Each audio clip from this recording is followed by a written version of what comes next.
सेविका बाळगोपाळ आणि ह्या मंडपामध्ये संपूर्ण सेवक सेविका बाळगोपाळ हे सर्वांना माझे नमस्कार। आजची ही चर्चा बैठक 4 तत्व 3 शब्द 5 नियम आणि सेवकांना आलेले अनुभव यावर चर्चा बैठक आयोजित केलेली आहे। पहा, आज फार आनंदाचा सोहळा आहे हा जवाहरनगर गावामध्ये। आज हे सामूहिक हवन कार्य पार पडलं आणि एका भगवंताच्या चर्चा बैठकीला सुरुवात झालेली आहे। पहा, आपला हा मार्ग फार सुंदर आहे। ह्या मार्गामध्ये येणारा सेवक हा कधी दुःखी कष्टी राहू शकत नाही, पण आपण आपले कर्म आपल्या ह्या कर्मावर सर्वात जास्त अवलंबून असतो। आपलं जसं कर्म आपण करू तसे आपल्याला फळ मिळतो। महान तेगेबा जुमदेजींनी फार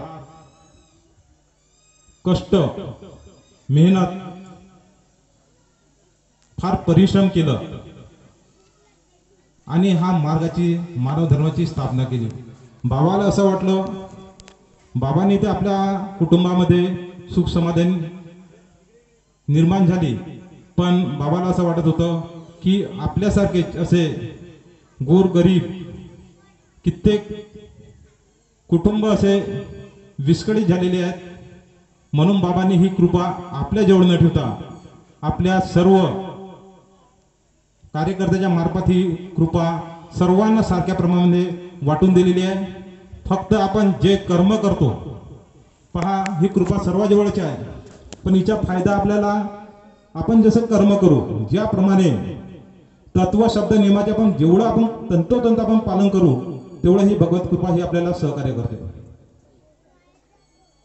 म्हणून आपल्या कुटुंबामध्ये आपण आपल्या मुलाबाळांना आपल्या परिवाराला एकत्र कसं आणू, तत्व शब्द नियमाचे आपल्या परिवारामध्ये कशा प्रकारे पालन केले जाते ह्या गोष्टीकडे आपल्याला सर्वांना लक्ष दिलं पाहिजे।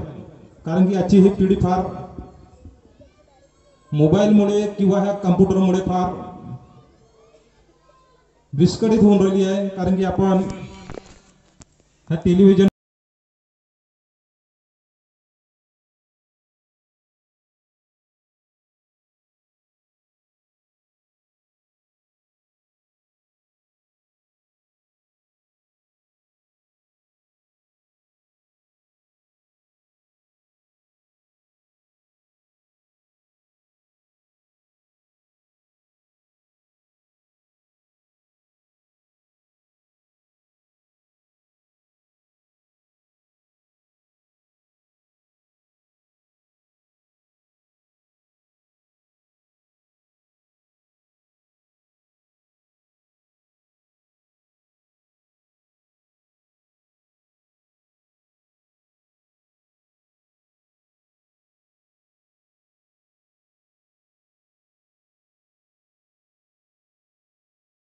सर्वात मोठा ज्या कुटुंबामध्ये सत्य मर्यादा प्रेमाचे आचरण राहील त्याच कुटुंबामध्ये ही कृपा टिकून राहील।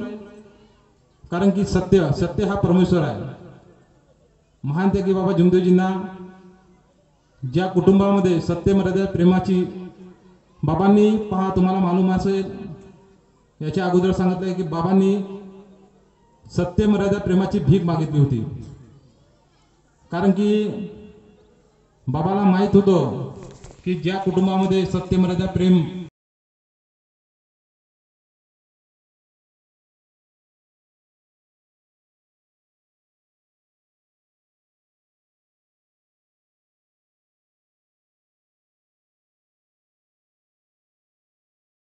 नमस्कार।